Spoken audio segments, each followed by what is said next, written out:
Chapter number 2, समकालीन भारत एवं शिक्षा, कॉन्टेम्प्रेरी इंडिया एंड एजुकेशन। समकालीन भारत एवं शिक्षा।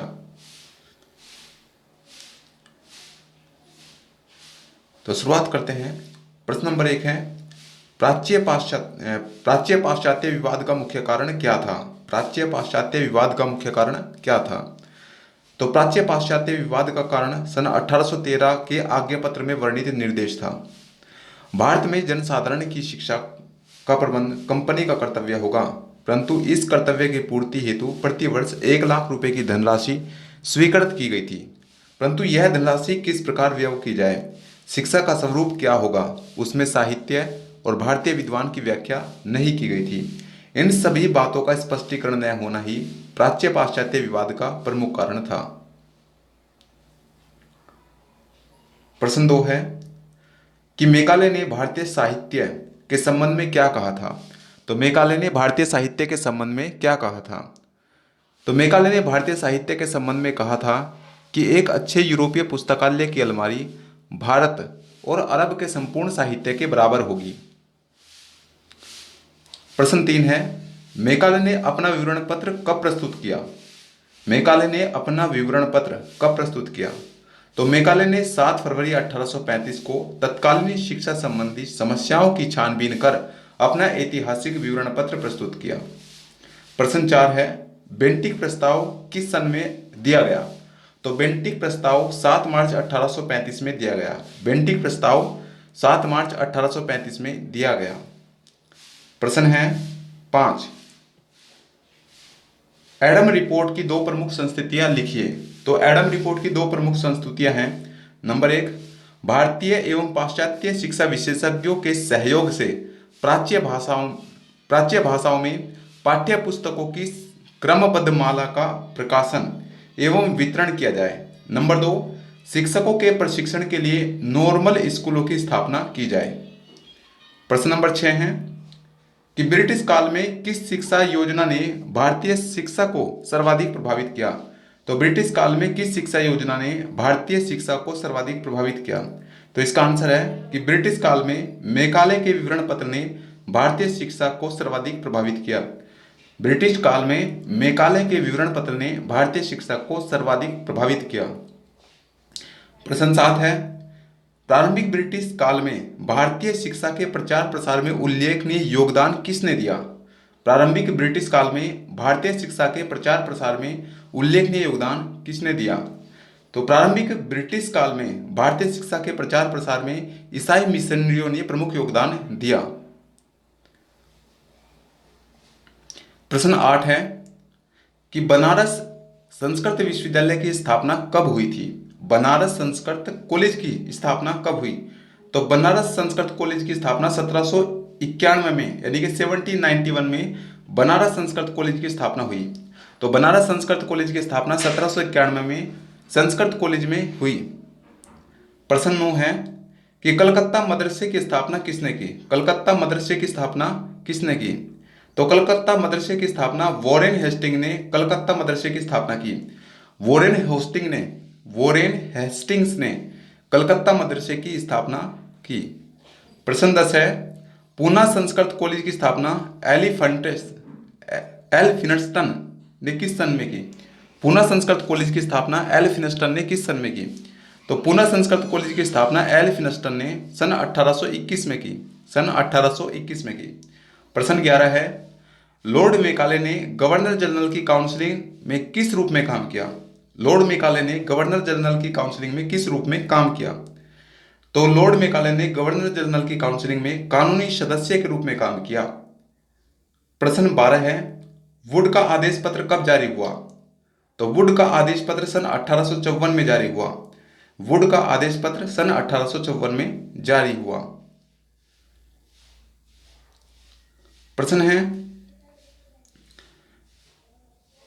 नंबर 13 है, 1854 के वुड के आदेश पत्र ने लंदन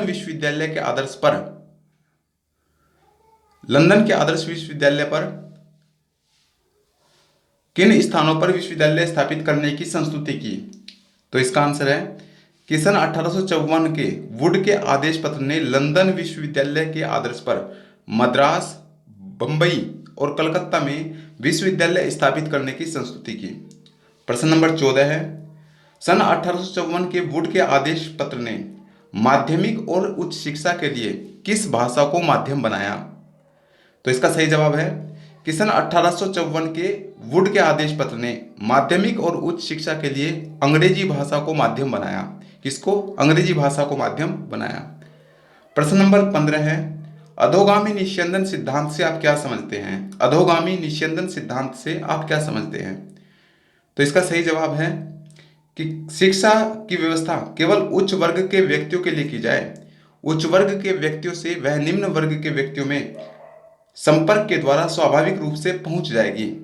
उच्च वर्ग यानी कि ऊपर से निम्न वर्ग यानी कि नीचे की ओर संपर्क के द्वारा छन छन कर आती है, और शिक्षा जगत में इस सिद्धांत को अधोगामी निस्यंदन सिद्धांत कहते हैं।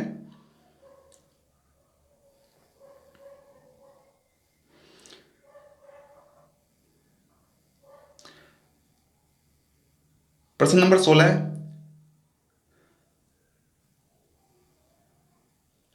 निस्यंदन सिद्धांत या छनन सिद्धांत का विचार किसने दिया? तो निस्यंदन सिद्धांत या छनन सिद्धांत का विचार लॉर्ड मैकाले ने दिया। निस्यंदन सिद्धांत या छनन सिद्धांत का विचार लॉर्ड मैकाले ने दिया। प्रश्न नंबर 17, सन 1854 की शिक्षा नीति किसने तैयार की? सन 1854 की शिक्षा नीति किसने तैयार की? तो सन 1854 की शिक्षा नीति चार्ल्स वुड ने तैयार की। सन 1854 की शिक्षा नीति चार्ल्स वुड ने तैयार की। प्रश्न नंबर 18 है, वुड के आदेश पत्र को प्रकाशित करने के दो प्रमुख कारण क्या थे? वुड के आज्ञा पत्र को प्रकाशित करने के दो प्रमुख कारण क्या थे? तो वुड के आज्ञा पत्र को प्रकाशित करने के कारण थे, नंबर 1, सर्वप्रथम देश में अंग्रेजी शिक्षा की जो मांग है उसका दिन प्रतिदिन लोकप्रिय होते जाना, यानी कि अंग्रेजी शिक्षा थी वो दिन प्रतिदिन लोकप्रिय होती जा रही थी, और नए ढंग के शिक्षण संस्थानों की संख्या में वृद्धि और संशोधन की आवश्यकता थी। नंबर 2, भारत में ब्रिटिश राज्य सुदृढ़ रूप से स्थापित हो जाने के कारण शिक्षा संबंधी एक स्थायी नीति और शिक्षा को व्यवस्थित और स्थायी रूप देना इसका उद्देश्य था। प्रश्न नंबर 19, विलियम एडम कौन थे? तो विलियम एडम कौन थे? तो विलियम एडम बैप्टिस्ट मिशनरी के प्रमुख सदस्य थे। विलियम एडम बैप्टिस्ट मिशनरी के प्रमुख सदस्य थे। प्रश्न नंबर 20 है, विलियम एडम ने कृषि शिक्षा के लिए क्या सुझाव दिया? तो विलियम एडम ने कृषि शिक्षा के लिए सुझाव दिया कि प्रयोगात्मक फार्मों की व्यवस्था की जाए। प्रयोगात्मक फार्मों की व्यवस्था की जाए। प्रश्न नंबर 21 है, शिमला शिक्षा सम्मेलन का आयोजन कब हुआ? शिमला शिक्षा सम्मेलन का आयोजन कब हुआ? तो शिमला शिक्षा सम्मेलन का आयोजन 1901 में हुआ। शिमला शिक्षा सम्मेलन का आयोजन सन 1901 में हुआ। प्रश्न नंबर 22 है, भारतीय विश्वविद्यालय आयोग की स्थापना कब हुई? भारतीय विश्वविद्यालय आयोग की स्थापना कब हुई? तो भारतीय विश्वविद्यालय आयोग की स्थापना 1902 में हुई। भारतीय विश्वविद्यालय आयोग की स्थापना 1902 में हुई। प्रश्न नंबर 23 है कि भारतीय विश्वविद्यालय आयोग या अधिनियम, भारतीय विश्वविद्यालय अधिनियम कब पारित हुआ? तो भारतीय विश्वविद्यालय अधिनियम 1904 में पारित हुआ। भारतीय विश्वविद्यालय अधिनियम सन 1904 में पारित हुआ। प्रश्न नंबर 24 है कि लॉर्ड कर्जन ने अपनी शिक्षा नीति को सरकारी प्रस्ताव के रूप में कब प्रकाशित किया? लॉर्ड कर्जन ने अपनी शिक्षा नीति को सरकारी प्रस्ताव के रूप में कब प्रकाशित किया? तो लॉर्ड कर्जन ने शिक्षा नीति को 11 मार्च 1904 को एक सरकारी प्रस्ताव के रूप में प्रकाशित किया।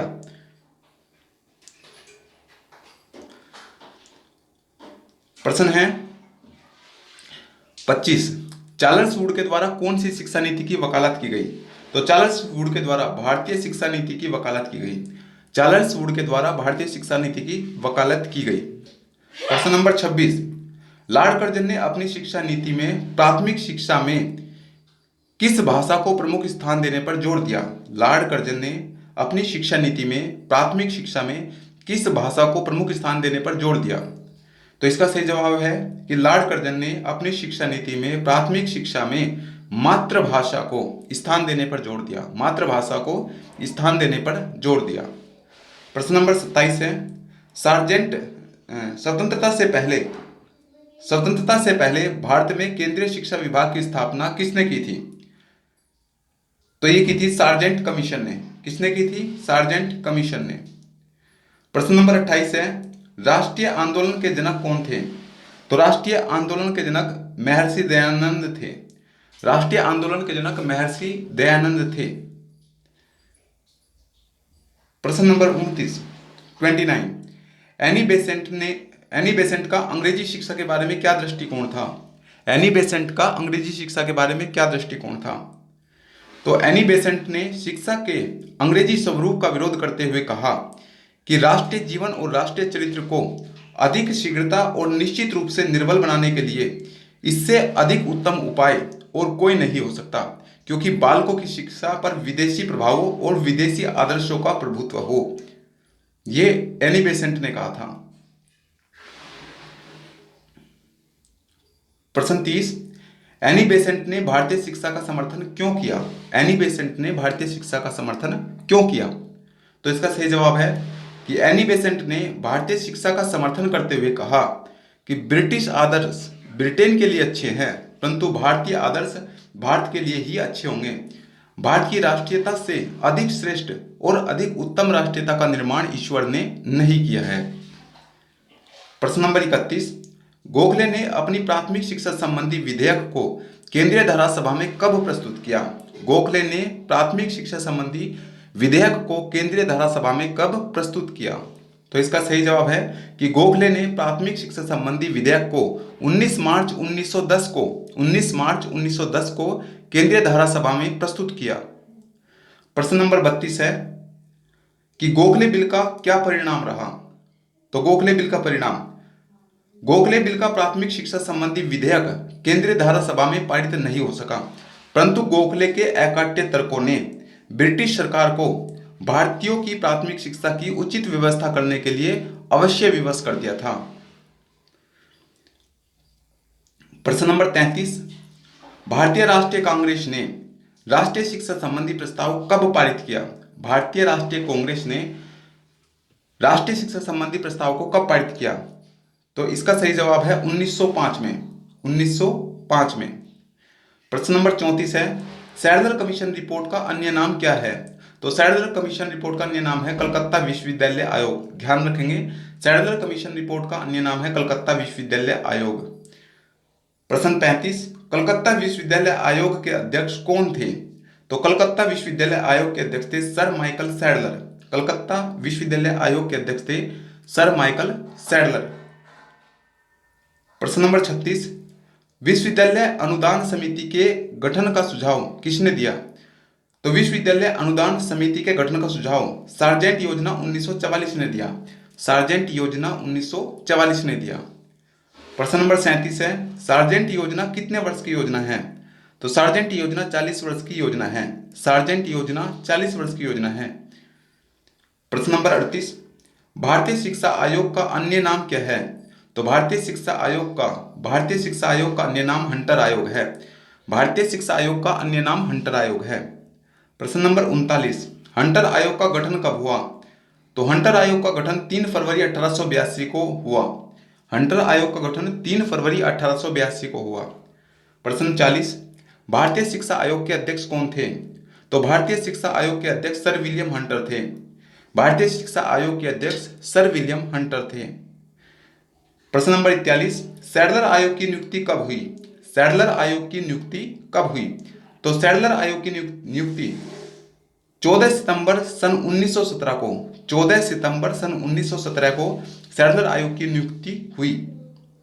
प्रश्न नंबर 42, सैडलर आयोग की रिपोर्ट कितने अध्यायों में विभक्त है? तो सैडलर आयोग की रिपोर्ट 13 अध्यायों में विभक्त है। सैडलर आयोग की रिपोर्ट 13 अध्यायों में विभक्त है। प्रश्न नंबर 43, सैडलर आयोग का गठन किस प्रकार की शिक्षा के लिए हुआ? तो सैडलर आयोग का गठन माध्यमिक और उच्च शिक्षा और विश्वविद्यालय शिक्षा के लिए हुआ। ध्यान रखेंगे, सैडलर आयोग का गठन माध्यमिक शिक्षा, उच्च शिक्षा और विश्वविद्यालय शिक्षा के लिए हुआ। प्रश्न नंबर 44, स्वतंत्रता से पूर्व भारत में प्राथमिक शिक्षा की जिम्मेदारी स्थानीय निकायों को दिए जाने का सुझाव किसने दिया? तो स्वतंत्रता से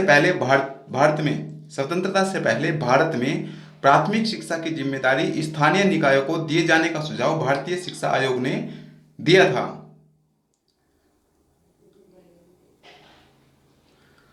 प्रश्न नंबर 45, सैडलर आयोग का मुख्य उद्देश्य बताना है। तो सैडलर आयोग का मुख्य उद्देश्य क्या था? माध्यमिक शिक्षा इंटरमीडिएट स्तर पर हो और इसको विश्वविद्यालय से अलग रखा जाए। तो सैडलर आयोग का मुख्य उद्देश्य था कि माध्यमिक शिक्षा इंटरमीडिएट स्तर पर हो और इसको विश्वविद्यालय से अलग रखा जाए। प्रश्न 46, वर्धा योजना के प्रवर्तक कौन थे? तो वर्धा योजना के प्रवर्तक महात्मा गांधी थे। ध्यान रखेंगे, वर्धा योजना के प्रवर्तक महात्मा गांधी थे। प्रश्न नंबर 47, वर्धा योजना कब प्रस्तुत की गई थी? तो वर्धा योजना 22 अक्टूबर 1937 को प्रस्तुत की गई थी। वर्धा योजना 22 अक्टूबर 1937 को प्रस्तुत की गई थी। प्रश्न नंबर 48, वर्धा योजना का अन्य नाम क्या है? तो वर्धा योजना को बुनियादी शिक्षा नई तालीम के नाम से भी जानते हैं। हम वर्धा योजना कहते हैं, बुनियादी शिक्षा कहते हैं, फिर नई तालीम कहते हैं। प्रश्न नंबर 49, हर्टॉग समिति की नियुक्ति किसकी अध्यक्षता में हुई? तो हर्टॉग समिति की नियुक्ति सर फिलिप हर्टॉग की अध्यक्षता में हुई। हर्टॉग समिति की नियुक्ति सर फिलिप हर्टॉग की अध्यक्षता में हुई। प्रश्न नंबर 50, साइमन आयोग की नियुक्ति कब हुई? तो साइमन आयोग की नियुक्ति 8 नवंबर 1927 में हुई। साइमन आयोग की नियुक्ति 8 नवंबर 1927 में हुई। प्रश्न नंबर 51, एबट की रिपोर्ट क्या थी? तो एबट की रिपोर्ट व्यावसायिक शिक्षा के बारे में थी। एबट की रिपोर्ट व्यावसायिक शिक्षा के बारे में थी। प्रश्न नंबर 52, वुड ने अपनी रिपोर्ट के बारे में क्या लिखा? तो वुड ने अपनी रिपोर्ट में सामान्य शिक्षा और प्रशासन के बारे में लिखा। वुड ने अपनी रिपोर्ट में सामान्य शिक्षा और प्रशासन के बारे में लिखा। प्रश्न 53, बेसिक शिक्षा की अवधि कितनी होती है? तो बेसिक शिक्षा की अवधि 7 वर्ष होती है। बेसिक शिक्षा की अवधि 7 वर्ष होती है। प्रश्न नंबर 54, बेसिक शिक्षा में किस बात पर बल दिया गया? तो बेसिक शिक्षा में क्राफ्ट की शिक्षा पर बल दिया गया। बेसिक शिक्षा में क्राफ्ट की शिक्षा पर बल दिया गया। प्रश्न 55, बेसिक शिक्षा में शिक्षा का माध्यम कौन सी भाषा थी? तो बेसिक शिक्षा में शिक्षा का माध्यम मातृभाषा थी। बेसिक शिक्षा में शिक्षा का माध्यम मातृभाषा थी। प्रश्न 56, बेसिक शिक्षा के केंद्र में क्राफ्ट को क्यों रखा गया? तो बेसिक शिक्षा को केंद्र में क्राफ्ट को क्यों रखा गया? क्योंकि बेसिक शिक्षा में केंद्र में क्राफ्ट को रखने का मतलब था कि बच्चों को श्रम के महत्व को बताना, मेहनत जाने बच्चे, और बच्चों में स्वावलंबी बनाना बच्चों को, जिससे वे जीविकोपार्जन के योग्य हो जाएं। बच्चे जीविकोपार्जन के योग्य हो जाएं और वो शिक्षा को गांव के जीवन से जोड़ना चाहते थे। वे शिक्षा को आत्मनिर्भर बनाना चाहते थे और स्कूलों में होने वाले उत्पादन से ही स्कूलों का खर्च निकालना चाहते थे, स्कूलों का व्यय निकालना चाहते थे। प्रश्न 57, बेसिक शिक्षा के मुख्य उद्देश्य बताने हैं। बेसिक शिक्षा के मुख्य उद्देश्य क्या थे? तो बेसिक शिक्षा के 2 मुख्य उद्देश्य थे। नंबर 1, सर्वोदय समाज की स्थापना करना और दूसरा सांस्कृतिक विकास। नंबर 1, सर्वोदय समाज की स्थापना करना और दूसरा सांस्कृतिक विकास। प्रश्न 58, भारतीय शिक्षा आयोग का अन्य नाम क्या है? तो भारतीय शिक्षा आयोग का अन्य नाम हंटर आयोग है। तो भारतीय शिक्षा आयोग का अन्य नाम हंटर आयोग है। अब बात करते हैं बहुविकल्पीय प्रश्न। ब्रिटिश शिक्षा को विभाजित किया गया है। तो ब्रिटिश शिक्षा को 4 कालों में विभाजित किया गया है। ब्रिटिश शिक्षा को 4 कालों में विभाजित किया गया है। प्रश्न 2, भारतीय शिक्षा के विवाद का अंत किसने किया? तो भारतीय शिक्षा के विवाद का अंत वुड के घोषणा पत्र ने किया। भारतीय शिक्षा के विवाद का अंत वुड के घोषणा पत्र ने किया।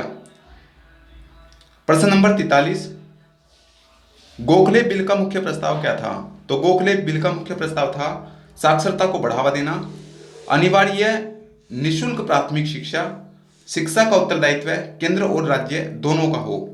तो ये तीनों ही गोखले बिल के मुख्य प्रस्ताव थे। तो गोखले बिल के मुख्य प्रस्ताव थे साक्षरता को बढ़ावा देना, अनिवार्य निशुल्क प्राथमिक शिक्षा और शिक्षा का उत्तरदायित्व केंद्र और राज्य दोनों का हो। प्रश्न नंबर 4, विश्वविद्यालय अधिनियम 1904 का मुख्य सुझाव क्या था? विश्वविद्यालय अधिनियम 1904 का मुख्य सुझाव क्या था? नंबर 1, परीक्षा की व्यवस्था करना। नंबर 2, उपाधियों को प्रदान करना। नंबर 3 अध्यापन और शोध कार्य, तो ये तीनों ही थे। विश्वविद्यालय अधिनियम 1904 के मुख्य सुझाव थे परीक्षा की व्यवस्था करना, उपाधियों को प्रदान करना और अध्यापन और शोध कार्य। प्रश्न नंबर 5 है कि प्राच्य पाश्चात्य विवाद उत्पन्न हुआ कब हुआ था? आज्ञापत्र 1913 से हुआ था। प्राच्य पाश्चात्य विवाद आज्ञापत्र 1913 से हुआ था।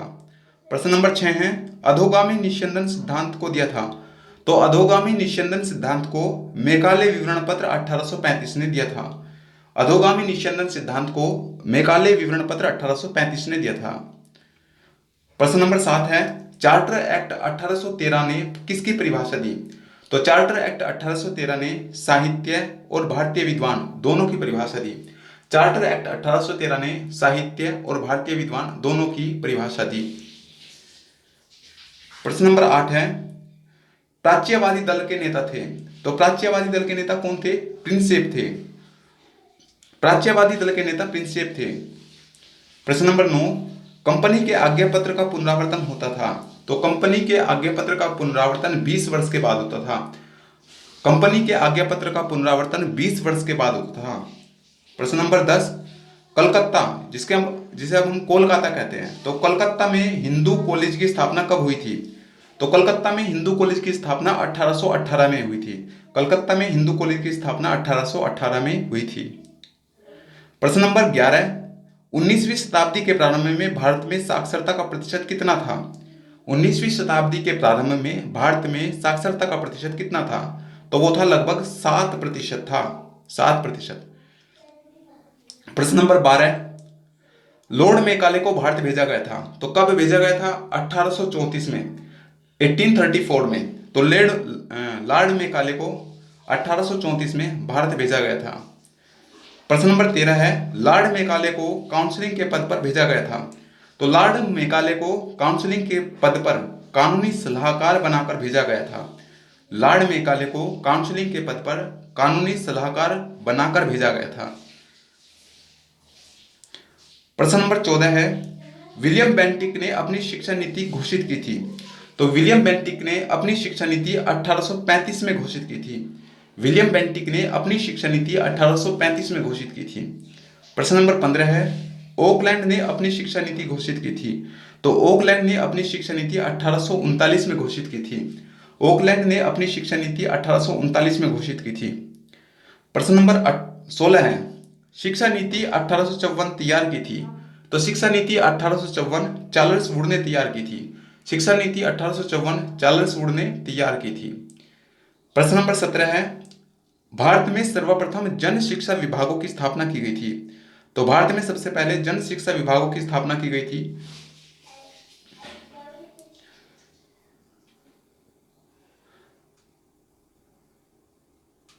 तो ये की थी कंपनी शासित जिलों में। कहां पे की गई थी? कंपनी शासित जिलों में की गई थी। प्रश्न नंबर 18 है भारत में विश्वविद्यालय की स्थापना का सर्वप्रथम प्रस्ताव किसने रखा? भारत में विश्वविद्यालय की स्थापना का सर्वप्रथम प्रस्ताव किसने रखा? तो वो रखा था वुड के घोषणा पत्र ने। किसने रखा था? वुड के घोषणा पत्र ने भारत में विश्वविद्यालय की स्थापना का सबसे पहले प्रस्ताव रखा था। प्रश्न नंबर 19 है शिक्षा नीति 1854 में सहायता अनुदान विद्यालय को देने की घोषणा की गई थी, तो उसमें क्या केवल मिशनरी थे? क्या केवल मिशनरी थे या केवल कंपनी के थे या केवल देशी थे या सभी थे? तो इसमें सभी थे, यानी कि उसमें मिशनरी भी थे, उसमें कंपनी के भी थे और उसमें देशी भी थे, तो सभी विद्यालय शामिल थे। प्रश्न नंबर 20 है कि वुड के घोषणा पत्र में कितने अनुच्छेद थे? तो वुड के घोषणा पत्र में 102 अनुच्छेद थे। वुड के घोषणा पत्र में 102 अनुच्छेद थे। प्रश्न नंबर 21 है कि वुड का घोषणा पत्र किसके लिए उत्तरदायी नहीं था? तो वुड का घोषणा पत्र किसके लिए उत्तरदायी नहीं था? धार्मिक शिक्षा के लिए। धार्मिक शिक्षा के लिए उत्तरदायी नहीं था। धार्मिक शिक्षा के लिए उत्तरदायी नहीं था। विश्वविद्यालयों की स्थापना के लिए, विश्वविद्यालयों की शिक्षा के लिए उत्तरदायी था।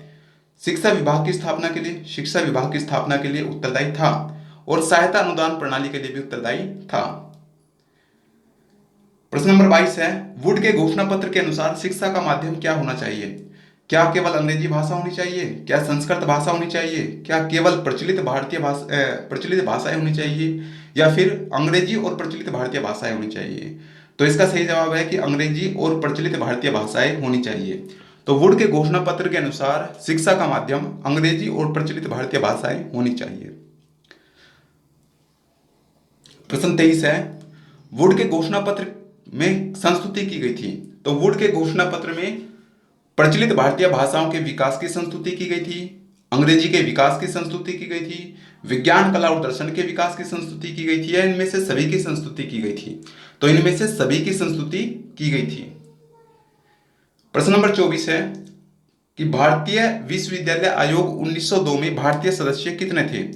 तो भारतीय विश्वविद्यालय आयोग 1902 में 2 भारतीय सदस्य थे। भारतीय विश्वविद्यालय आयोग 1902 में 2 भारतीय सदस्य थे। प्रश्न नंबर 25 है कि लॉर्ड कर्जन ने अपनी शिक्षा नीति को एक सरकारी प्रस्ताव के रूप में प्रकाशित किया था। कब प्रकाशित किया था? तो वो किया था 11 मार्च 1904 को। 11 मार्च 1904 को लॉर्ड कर्जन ने अपनी शिक्षा नीति को सरकारी प्रस्ताव के रूप में प्रकाशित किया था। प्रश्न नंबर 26 है कि भारत में केंद्रीय शिक्षा विभाग की स्थापना की। तो भारत में केंद्रीय शिक्षा विभाग की स्थापना लॉर्ड कर्जन ने की। भारत में केंद्रीय शिक्षा विभाग की स्थापना लॉर्ड कर्जन ने की। प्रश्न 27 है कि लॉर्ड कर्जन ने केंद्रीय कृषि शिक्षा अनुसंधान संस्थान की स्थापना कहां पर की? तो यह की थी बिहार में। लॉर्ड कर्जन ने केंद्रीय कृषि शिक्षा अनुसंधान संस्थान की स्थापना बिहार में की थी। प्रश्न नंबर 28 है, शिमला शिक्षा सम्मेलन 1901 में शिमला शिक्षा सम्मेलन 1901 कितने दिनों तक चला था? तो ये 15 दिनों तक चला था। शिमला शिक्षा सम्मेलन 1901 15 दिनों तक चला था। प्रश्न नंबर 29 है, राष्ट्रीय शिक्षा आंदोलन का उद्गम कब हुआ? तो राष्ट्रीय शिक्षा आंदोलन का उद्गम 1885 में हुआ, 1885 में हुआ। तो राष्ट्रीय शिक्षा आंदोलन का उद्गम 1885 में हुआ। प्रश्न नंबर 30 है, राष्ट्रीय शिक्षा परिषद का गठन हुआ कब हुआ? जून 1906 में हुआ। इसका सही आंसर है जून 1906। तो राष्ट्रीय शिक्षा परिषद का गठन जून 1906 में हुआ। प्रश्न 31 है, राष्ट्रीय शिक्षा परिषद के सदस्य कौन रहे? गोपाल कृष्ण गोखले रहे थे। राष्ट्रीय शिक्षा परिषद के सदस्य गोपाल कृष्ण गोखले रहे थे। राष्ट्रीय शिक्षा परिषद के सदस्य गोपाल कृष्ण गोखले रहे थे। प्रश्न नंबर 32 है, निःशुल्क एवं अनिवार्य प्राथमिक शिक्षा का प्रस्ताव रखा। तो निःशुल्क एवं अनिवार्य प्राथमिक शिक्षा का प्रस्ताव गोपाल कृष्ण गोखले ने रखा। निःशुल्क एवं अनिवार्य प्राथमिक शिक्षा का प्रस्ताव गोपाल कृष्ण गोखले ने रखा। प्रश्न नंबर 33 है, भारतीय राष्ट्रीय कांग्रेस ने राष्ट्रीय शिक्षा संबंधी प्रस्ताव कब पारित किया? तो ये किया था 1905 में। भारतीय राष्ट्रीय कांग्रेस ने राष्ट्रीय शिक्षा संबंधी प्रस्ताव सन 1905 में पारित किया। प्रश्न नंबर 34 है, राष्ट्रीय कॉलेज कलकत्ता के प्राचार्य थे। तो राष्ट्रीय कॉलेज कलकत्ता के प्राचार्य अरविंदो घोष। राष्ट्रीय कॉलेज कलकत्ता के प्राचार्य अरविंदो घोष थे। प्रश्न नंबर 35, जामिया मिलिया इस्लामिया के संस्थापक थे। तो ये थे मौलाना मोहम्मद अली।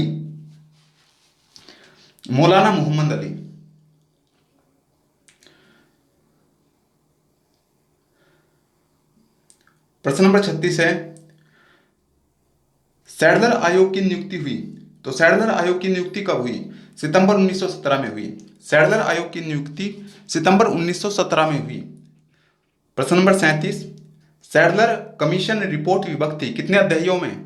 तो सैडलर कमीशन रिपोर्ट 13 अध्यायों में विभक्त थी। 13 अध्यायों में विभक्त थी।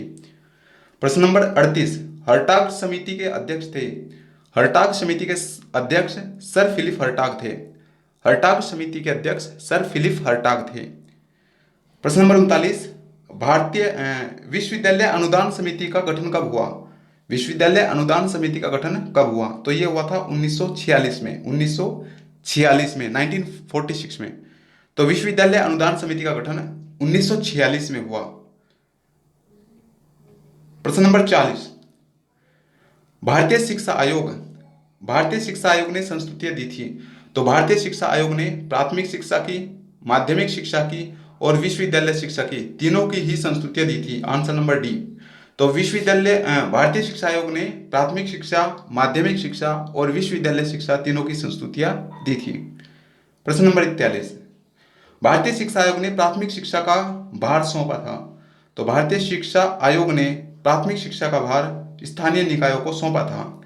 भारतीय शिक्षा आयोग ने प्राथमिक शिक्षा का भार स्थानीय निकायों को सौंपा था। प्रश्न नंबर 42, भारतीय शिक्षा आयोग ने विशेष संस्तुति की थी। तो भारतीय शिक्षा आयोग ने स्त्री शिक्षा के विकास के लिए, मुस्लिम शिक्षा को प्रोत्साहन के लिए और पिछड़ी जातियों की शिक्षा प्रबंधन के लिए विशेष संस्तुतियां की थी। भारतीय शिक्षा आयोग ने स्त्री शिक्षा के विकास के लिए, मुस्लिम शिक्षा को प्रोत्साहन देने के लिए और पिछड़ी जातियों की शिक्षा के प्रबंधन के लिए विशेष संस्तुतियां दी थी। प्रश्न नंबर 43 है, इलाहाबाद विश्वविद्यालय की स्थापना हुई थी। तो इलाहाबाद विश्वविद्यालय की स्थापना 1887 में हुई थी। प्रश्न नंबर 44, भारतीय शिक्षा आयोग का मुख्य दोष क्या रहा। तो भारतीय शिक्षा आयोग का मुख्य दोष रहा था नंबर 1, शिक्षा में सरकारी हस्तक्षेप में वृद्धि हुई थी। बिल्कुल सही है। शिक्षा की गुणवत्ता पर ध्यान नहीं दिया गया था। यह भी बात सही है कि शिक्षा की गुणवत्ता पर ध्यान नहीं दिया गया था। और शिक्षा में मातृभाषा की उपेक्षा हुई थी। तो भारतीय शिक्षा आयोग के समय यह भी दोष रहा है कि शिक्षा में मातृभाषा की उपेक्षा रही थी। हंटर आयोग की संस्तुतियां थी। हंटर आयोग की संस्तुतियां थी कि प्राथमिक शिक्षा का माध्यम मातृभाषा हो, अध्यापक प्रशिक्षण के नॉर्मल स्कूलों की जो नॉर्मल स्कूल है उनमें वृद्धि की जाए। तो अध्यापक प्रशिक्षण के लिए नॉर्मल स्कूलों में वृद्धि की जाए। और नंबर सी, सरकारी स्कूलों की स्थापना की जाए। सरकारी स्कूलों की स्थापना की जाए। प्रश्न 46 है, भारतीय राष्ट्रीय कांग्रेस की स्थापना हुई थी। तो भारतीय राष्ट्रीय कांग्रेस की स्थापना 1885 में हुई थी। भारतीय राष्ट्रीय कांग्रेस की स्थापना 1885 में हुई थी। प्रश्न नंबर 47, माध्यमिक स्तर के लिए पाठ्यक्रम ए और बी वर्ग में विभाजित करने का सुझाव किसने दिया था। तो ये दिया था हंटर आयोग ने। किसने दिया था? हंटर आयोग ने। तो माध्यमिक स्तर के पाठ्यक्रम को ए और बी वर्ग में विभाजित करने का सुझाव दिया था हंटर आयोग ने। प्रश्न नंबर 48, किस आयोग ने माध्यमिक शिक्षा के संबंध में प्रत्येक जिले में एक हाई स्कूल की स्थापना करने का सुझाव दिया था। तो ये दिया था हंटर आयोग ने। किसने दिया था? हंटर आयोग ने। तो माध्यमिक शिक्षा के संबंध में प्रत्येक जिले में एक हाई स्कूल की स्थापना करने का सुझाव हंटर आयोग ने दिया था। प्रश्न नंबर 49, सन 1902 में भारत में कुल कितने विश्वविद्यालय थे। तो सन 1902 में भारत में कुल कितने विश्वविद्यालय थे। तो ये थे 5 विश्वविद्यालय। प्रश्न नंबर 50, भारतीय शिक्षा आयोग के चेयरमैन थे। तो भारतीय शिक्षा आयोग के चेयरमैन सर विलियम हंटर थे। भारतीय शिक्षा आयोग के चेयरमैन सर विलियम हंटर थे। प्रश्न नंबर 51, हंटर आयोग में कुल भारतीय सदस्यों की संख्या कितनी थी। तो हंटर आयोग में कुल भारतीय सदस्यों की संख्या 7 थी। हंटर आयोग में कुल भारतीय सदस्यों की संख्या 7 थी। प्रश्न नंबर 52, सैडलर आयोग के भारतीय सदस्य थे। क्या आशुतोष मुखर्जी थे? बिल्कुल थे। सियाउद्दीन अहमद ये भी थे। रमाश्वे मुयर ये भी थे। तो सैडलर आयोग के भारतीय सदस्य थे आशुतोष मुखर्जी, सियाउद्दीन अहमद और रमाश्वे मुयर। प्रश्न नंबर 53, सैडलर आयोग ने संस्तुतियां दी थी। तो सैडलर आयोग ने माध्यमिक शिक्षा हेतु संस्तुतियां दी, विश्वविद्यालय शिक्षा हेतु संस्तुतियां दी और उच्चतर माध्यमिक शिक्षा के लिए भी संस्तुतियां दी। प्रश्न नंबर 54, सैडलर आयोग ने सुझाव दिया। तो सैडलर आयोग ने क्या क्या सुझाव दिया? नंबर ए, इंटरमीडिएट कक्षाओं को विश्वविद्यालय से अलग किया जाए या पृथक किया जाए। तो इंटरमीडिएट कक्षाओं को विश्वविद्यालय से अलग किया जाए। नंबर बी, स्नातक पाठ्यक्रम को 3 वर्ष का किया जाए। ये भी बात सही है। और नंबर 3, उच्चतर माध्यमिक शिक्षा बोर्ड की स्थापना की जाए। ये तीनों ही पॉइंट सही है। प्रश्न नंबर 55, कलकत्ता विश्वविद्यालय आयोग की नियुक्ति हुई। तो कलकत्ता विश्वविद्यालय आयोग की नियुक्ति माइकल सैडलर की अध्यक्षता में हुई। कलकत्ता विश्वविद्यालय आयोग की नियुक्ति माइकल सैडलर की अध्यक्षता में हुई। प्रश्न नंबर 56, सैडलर आयोग का विश्वविद्यालय हेतु क्या सुझाव था। तो सैडलर आयोग का विश्वविद्यालय हेतु सुझाव था कोर्ट और कार्यकारिणी परिषद की स्थापना, कोर्ट एवं कार्यकारिणी परिषद की स्थापना, अंतर विश्वविद्यालय बोर्ड बनाना, अंतर विश्वविद्यालय बोर्ड बनाना और शैक्षिक परिषद की स्थापना, ये तीनों ही थे सैडलर आयोग का विश्वविद्यालय हेतु सुझाव। प्रश्न नंबर 57, विश्वविद्यालयों में विद्वत परिषदों के साथ साथ अध्ययन बोर्डों की गठन का सुझाव दिया था। विश्वविद्यालय में विद्वत परिषदों के साथ साथ में अध्ययन बोर्डों के गठन का सुझाव दिया था, तो ये दिया था कलकत्ता विश्वविद्यालय आयोग ने। किसने? कलकत्ता विश्वविद्यालय आयोग ने।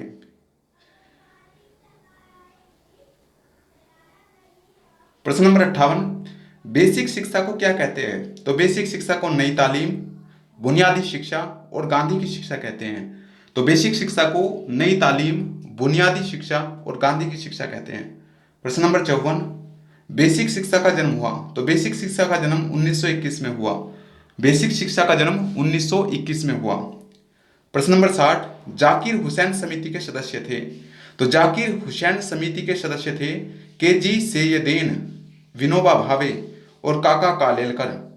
तो जाकिर हुसैन समिति के सदस्य थे के जी सैयदेन, विनोबा भावे और काका कालेलकर। प्रश्न नंबर 61, वर्धा शिक्षा योजना के प्रवर्तक थे? वर्धा शिक्षा योजना के प्रवर्तक कौन थे? तो ये थे महात्मा गांधी। वर्धा शिक्षा योजना के प्रवर्तक महात्मा गांधी थे। प्रश्न नंबर 62, बेसिक शिक्षा की अवधि है? तो बेसिक शिक्षा की अवधि 7 वर्ष होती है। बेसिक शिक्षा की अवधि 7 वर्ष होती है। प्रश्न नंबर 63, जाकिर हुसैन समिति ने बेसिक शिक्षा की रिपोर्ट कब प्रस्तुत की? तो इन्होंने प्रस्तुत की थी 1938 में, यानी कि जाकिर हुसैन समिति ने बेसिक शिक्षा की रिपोर्ट 1938 में प्रस्तुत की। प्रश्न नंबर 64 है, बेसिक शिक्षा में शिक्षा का माध्यम क्या था? तो बेसिक शिक्षा में शिक्षा का माध्यम मातृभाषा था। बेसिक शिक्षा में शिक्षा का माध्यम मातृभाषा था। प्रश्न नंबर 65, वर्धा शिक्षा योजना को किस नाम से जानते हैं? तो वर्धा शिक्षा योजना को बेसिक शिक्षा योजना के नाम से भी जानते हैं। वर्धा शिक्षा योजना को बेसिक शिक्षा योजना के नाम से जानते हैं। प्रश्न नंबर 66, अखिल भारतीय राष्ट्रीय शिक्षा सम्मेलन में कितने प्रस्ताव पारित हुए? तो अखिल भारतीय राष्ट्रीय शिक्षा सम्मेलन में कितने प्रस्ताव पारित हुए? तो ये 5 प्रस्ताव पारित हुए थे। प्रश्न नंबर 67, गांधी जी ने शिक्षा के तत्कालीन क्या दोष बताए? तो गांधी जी ने शिक्षा के दोष बताए थे, विदेशी संस्कृति पर आधारित थी शिक्षा, हृदय और हाथ की शिक्षा की उपेक्षा थी और विदेशी भाषा शिक्षा का माध्यम थी। ये तीनों ही गांधी जी ने उस समय के शिक्षा के दोष बताए थे। प्रश्न नंबर 68, गांधी जी शिक्षा को 3H भी कहते थे। गांधी जी शिक्षा को 3H भी कहते थे। तो H for head, H for hand और H for hurt. H for head, head का मतलब मस्तिष्क की शिक्षा, H फॉर हैंड, हैंड का अर्थ हाथ की शिक्षा, और H फॉर हर्ट, हर्ट का मतलब हृदय के लिए शिक्षा, जो हृदय से शिक्षा हो। प्रश्न नंबर 69, वर्धा शिक्षा सम्मेलन कब हुआ? तो वर्धा शिक्षा सम्मेलन 1937 में हुआ, 1937 में हुआ। वर्धा शिक्षा सम्मेलन कब हुआ? 1937 में हुआ। प्रश्न नंबर 70, उत्तर प्रदेश में केंद्रीय प्रशिक्षण संस्थान की स्थापना का सुझाव किसने दिया? उत्तर प्रदेश में केंद्रीय प्रशिक्षण संस्थान की स्थापना का सुझाव किसने दिया? तो ये दिया था आचार्य नरेंद्र देव समिति ने। आचार्य नरेंद्र देव समिति प्रथम ने दिया। प्रश्न नंबर 71, वर्धा शिक्षा योजना में शिक्षण का मुख्य आधार क्या है? तो वर्धा शिक्षा योजना में शिक्षण का मुख्य आधार शिल्प है। वर्धा शिक्षा योजना में शिक्षा का मुख्य आधार शिल्प है। अब बात करेंगे रिक्त स्थानों की पूर्ति की। पॉइंट नंबर 1, मेकाले ने तर्क देकर कहा कि अंग्रेजी किन लोगों की भाषा है? उच्च लोगों की भाषा है। तो मेकाले ने तर्क देकर कहा कि अंग्रेजी जो है वो उच्च लोगों की भाषा है। नंबर 2, मेकाले के द्वारा अपना विवरण पत्र कब प्रस्तुत किया गया था? 1835 में किया गया था। मेकाले के द्वारा अपना विवरण पत्र 1835 में प्रस्तुत किया गया। नंबर 3, वुड का घोषणा पत्र किसका शिलाधार था? तो वुड का घोषणा पत्र ब्रिटिश कालीन शिक्षा का शिलाधार था। वुड का घोषणा पत्र ब्रिटिश कालीन शिक्षा का शिलाधार था। पॉइंट नंबर 4, शिक्षा का महाधिकार पत्र किसको कहा जाता है? तो शिक्षा का महाधिकार पत्र वुड घोषणा पत्र को कहा जाता है। शिक्षा का महाधिकार पत्र वुड घोषणा पत्र को कहा जाता है। पॉइंट नंबर 5, चार्ल्स वुड ने 1854 में क्या जारी किया? तो चार्ल्स वुड ने 1854 में वुड घोषणा पत्र को जारी किया? चार्ल्स वुड ने 1856 में वुड घोषणा पत्र को जारी किया। पॉइंट नंबर 6, बेंटिक प्रस्ताव कब दिया गया? तो बेंटिक प्रस्ताव 1835 में दिया गया। बेंटिक प्रस्ताव 1835 में दिया गया।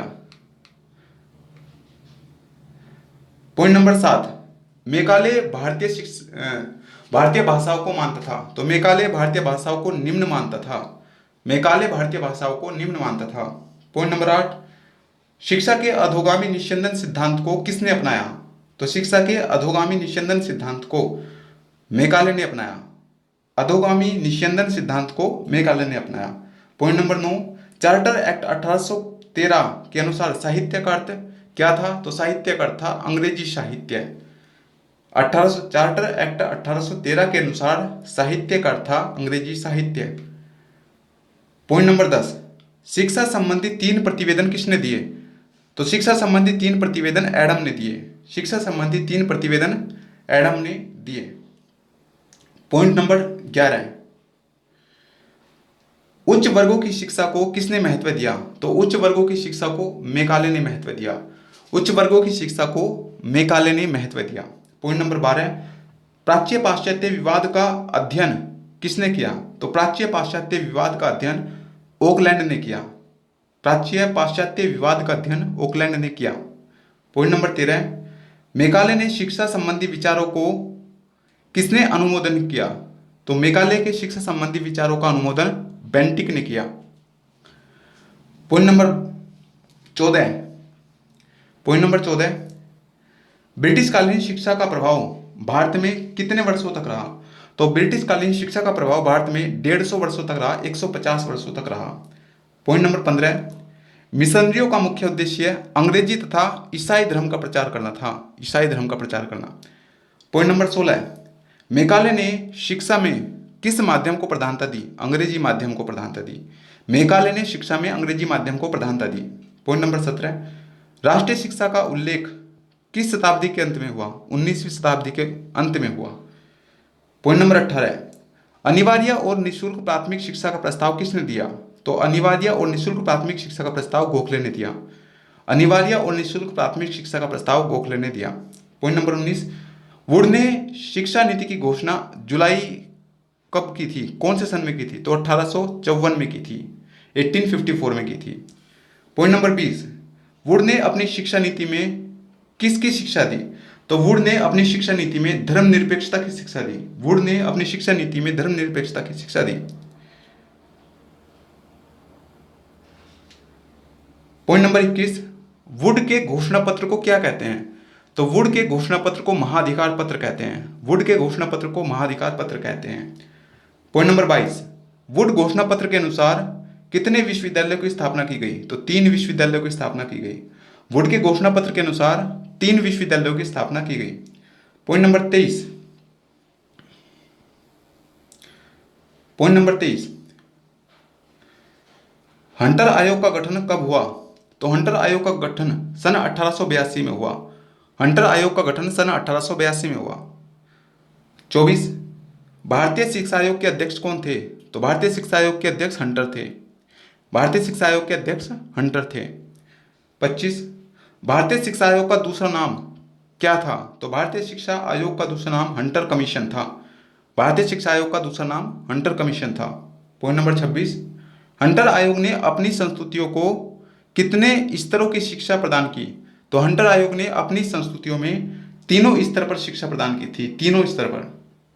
पॉइंट नंबर 27, हंटर आयोग को किस शिक्षा आयोग के नाम से जानते हैं? तो हंटर आयोग को भारतीय शिक्षा आयोग के नाम से जानते हैं। हंटर आयोग को भारतीय शिक्षा आयोग के नाम से जानते हैं। प्रश्न नंबर 28, हंटर आयोग का मुख्य लक्ष्य किस प्रकार की शिक्षा का विकास करना था? तो हंटर आयोग का मुख्य लक्ष्य प्राथमिक शिक्षा का विकास करना था। हंटर आयोग का मुख्य लक्ष्य प्राथमिक शिक्षा का विकास करना था। Point number 29,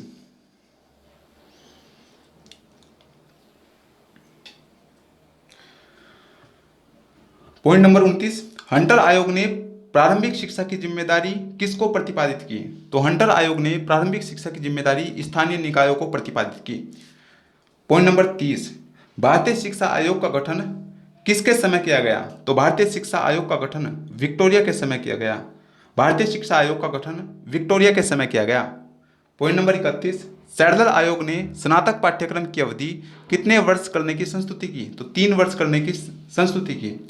point number 32, Calcutta विश्वविद्यालय आयोग का अन्य नाम क्या है? तो सैडलर भी है। गठन कब हुआ था? 1917 में हुआ था। पॉइंट नंबर 33, सैडलर आयोग ने किन कक्षाओं को विश्वविद्यालय से अलग करने का सुझाव दिया? इंटरमीडिएट कक्षाओं को विश्वविद्यालय से अलग करने का सुझाव दिया। पॉइंट नंबर 34, संघीय विश्वविद्यालय स्थापित करने का सुझाव किसने दिया? तो सैडलर ने दिया था। संघीय विश्वविद्यालय स्थापित करने का सुझाव सैडलर ने दिया। पॉइंट नंबर 35, विश्वविद्यालयों में किस परिषद तथा कोर्ट के प्रावधान का सुझाव सैडलर आयोग ने दिया? तो वो था कार्यकारिणी परिषद। कार्यकारिणी परिषद। प्रश्न नंबर 36 या पॉइंट नंबर 36, अंतर विश्वविद्यालय बोर्ड की स्थापना कब हुई? अंतर विश्वविद्यालय बोर्ड की स्थापना 1925 में हुई। अंतर विश्वविद्यालय बोर्ड की स्थापना 1925 में हुई। पॉइंट नंबर 37, सैडलर आयोग की नियुक्ति कलकत्ता विश्वविद्यालय हेतु क्यों की गई? मूल्यांकन के लिए की गई। मूल्यांकन के लिए। पॉइंट नंबर 38, गांधी जी ने बेसिक शिक्षा का विचार कब दिया? तो वो दिया था 1937 में, 1937 में। पॉइंट नंबर 39, किसने बेसिक शिक्षा का प्रतिपादन किया? तो महात्मा गांधी जी ने बेसिक शिक्षा का प्रतिपादन किया।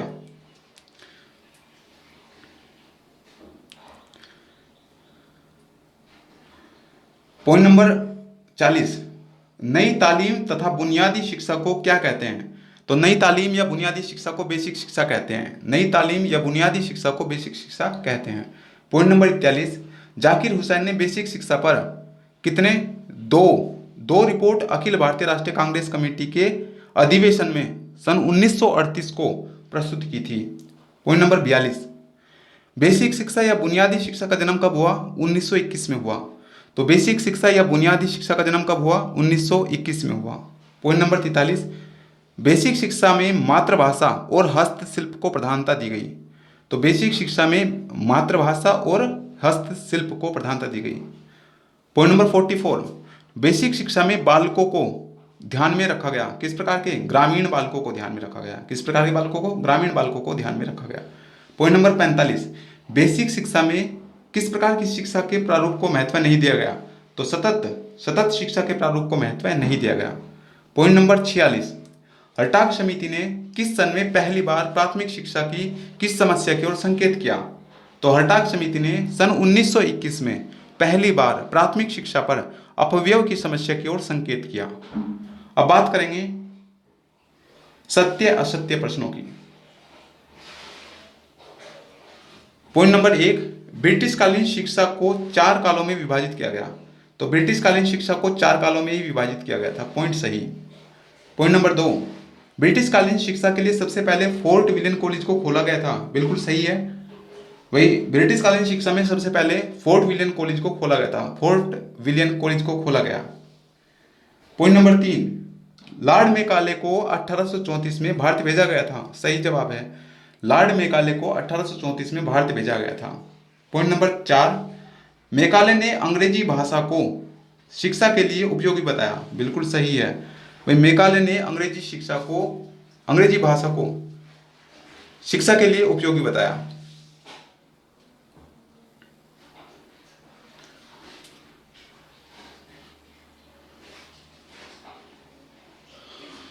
पॉइंट नंबर 5, मेकाले का विवरण पत्र राष्ट्रीय चेतना के पक्ष में था। गलत। तो मेकाले का विवरण पत्र राष्ट्रीय चेतना के पक्ष में नहीं था। पॉइंट नंबर 6, वुड का आदेश पत्र 1854 में घोषित हुआ था। सही। पॉइंट नंबर 7, उच्च शिक्षा हेतु कलकत्ता, मुंबई, मद्रास में सर्वप्रथम विश्वविद्यालय खोले गए थे। ट्रू। पॉइंट नंबर 8, मेकाले को भारतीय शिक्षा का पथ प्रदर्शक समझा जाता है। सही जवाब। पॉइंट नंबर 9, प्राच्यवादी दल के नेता गोखले थे। गलत। प्राच्यवादी दल के नेता गोखले नहीं थे। पॉइंट नंबर 10, प्राच्य पाश्चात्य विवाद का अंत 1839 में हुआ। सही है। प्राच्य पाश्चात्य विवाद का अंत 1839 में हुआ। Point number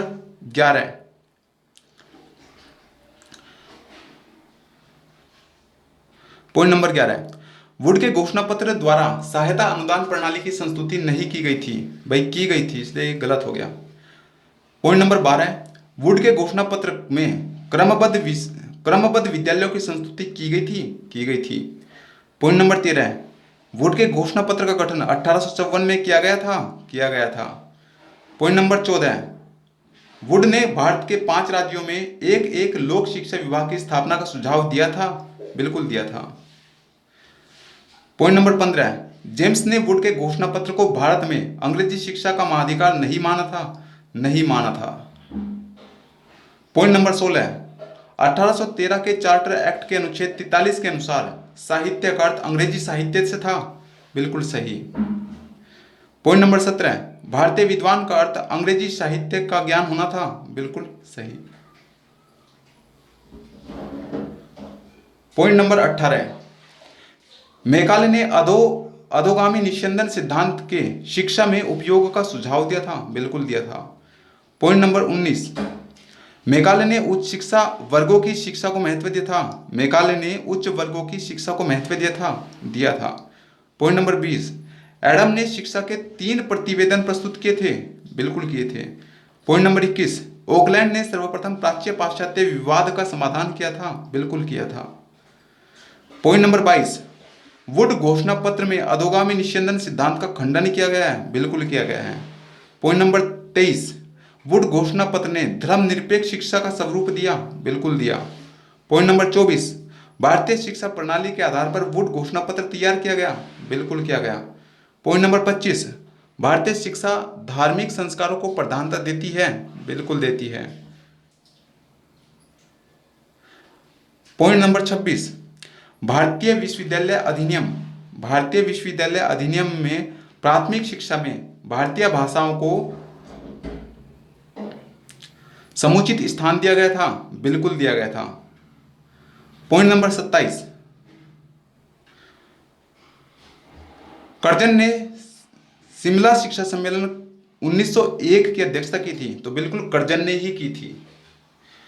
point number 28, Curzon ने भारतीय विश्वविद्यालय आयोग की नियुक्ति की थी, कर्जन ने भारतीय विश्वविद्यालय आयोग की नियुक्ति की थी, बिल्कुल की थी। पॉइंट नंबर 29, कर्जन ने भारतीय विश्वविद्यालय अधिनियम 1904 में पारित किया था, बिल्कुल किया था। पॉइंट नंबर 30, कर्जन ने नीति में प्राथमिक शिक्षा का उत्तरदायित्व सरकार को बताया, बिल्कुल सही।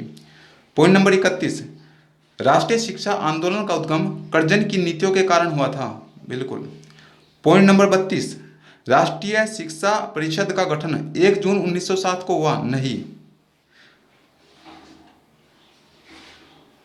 पॉइंट नंबर 33, निःशुल्क एवं अनिवार्य प्राथमिक शिक्षा का प्रस्ताव गोखले ने केंद्रीय सभा में सर्वप्रथम रखा था, बिल्कुल सही बात है, रखा था। पॉइंट नंबर 34, सरकार ने 1 जून 1904 को राष्ट्रीय शिक्षा परिषद का गठन किया, नहीं। प्रश्न नंबर 35, गोपाल कृष्ण गोखले ने राष्ट्रीय शिक्षा परिषद का सदस्य नियुक्त किया गया था, तो बिल्कुल किया गया था गोपाल कृष्ण गोखले को। पॉइंट नंबर 36, भारतीय शिक्षा आयोग 1882 को भारतीय शिक्षा का प्रथम आयोग माना गया था, बिल्कुल माना गया था। पॉइंट नंबर 37, 1882 में भारतीय शिक्षा आयोग के अध्यक्ष माइकल सैडलर थे, नहीं थे। पॉइंट नंबर 38, हंटर आयोग में 7 भारतीय सदस्य थे, बिल्कुल 7 भारतीय सदस्य थे। पॉइंट नंबर 39, हंटर आयोग ने मुस्लिम शिक्षा तथा कमजोर वर्ग पर ध्यान दिया था, बिल्कुल ध्यान दिया था। पॉइंट नंबर 40, हंटर आयोग का गठन विक्टोरिया के समय हुआ था, तो हंटर आयोग का गठन विक्टोरिया के समय हुआ था। पॉइंट नंबर 41, भारतीय शिक्षा आयोग का लक्ष्य प्राथमिक शिक्षा में सुधार करना था, बिल्कुल सही। पॉइंट नंबर 42, भारतीय शिक्षा आयोग का गठन कंट्री काउंसिल एक्ट पारित होने से हुआ था, बिल्कुल। पॉइंट नंबर 43, भारतीय शिक्षा आयोग ने प्राथमिक शिक्षा का भार स्थानीय निकायों को सौंपा था, सही बात। पॉइंट नंबर 44, कलकत्ता विश्वविद्यालय आयोग 1917 से 19 को सैडल आयोग कहते हैं, सही बात है। पॉइंट नंबर 45, सैडलर आयोग ने इंटरमीडिएट कक्षाओं को विश्वविद्यालय से अलग रखने का सुझाव दिया था, बिल्कुल सही। पॉइंट नंबर 46, सैडलर आयोग का गठन माध्यमिक शिक्षा के लिए किया गया था? नहीं। सैडलर आयोग का गठन माध्यमिक शिक्षा के लिए किया गया था? नहीं किया गया। सैडलर आयोग का गठन 1915 में किया गया था? नहीं किया गया। पॉइंट नंबर 48, सैडलर आयोग ने कलकत्ता विश्वविद्यालय का मूल्यांकन किया था? बिल्कुल किया था। पॉइंट नंबर 49, अखिल भारतीय शिक्षा सम्मेलन अक्टूबर 1935 में हुआ था? बिल्कुल, अक्टूबर 1935 में हुआ था। वर्धा शिक्षा योजना प्राथमिक शिक्षा से संबंधित थी? तो वर्धा शिक्षा योजना प्राथमिक शिक्षा से संबंधित थी। पॉइंट नंबर 51, वर्धा आयोग ने 7 साल की निःशुल्क एवं अनिवार्य शिक्षा की संस्तुति की थी? बिल्कुल की थी। पॉइंट नंबर 52, बुनियादी शिक्षा क्राफ्ट केंद्रित थी? तो बुनियादी शिक्षा क्राफ्ट केंद्रित थी। पॉइंट नंबर 53, भारतीय शिक्षा आयोग 1882 की संस्तुतियों के परिणाम स्वरूप शिक्षा का भारतीयकरण हुआ था? बिल्कुल भारतीयकरण हुआ था। पॉइंट नंबर 54, वुड के घोषणा पत्र में 100 अनुच्छेद थे? बिल्कुल 100 अनुच्छेद थे। और 55 नंबर पॉइंट है, वर्धा शिक्षा योजना गांधी जी के द्वारा प्रतिपादित नहीं की गई थी? भाई गांधी जी के द्वारा ही प्रतिपादित हुई थी।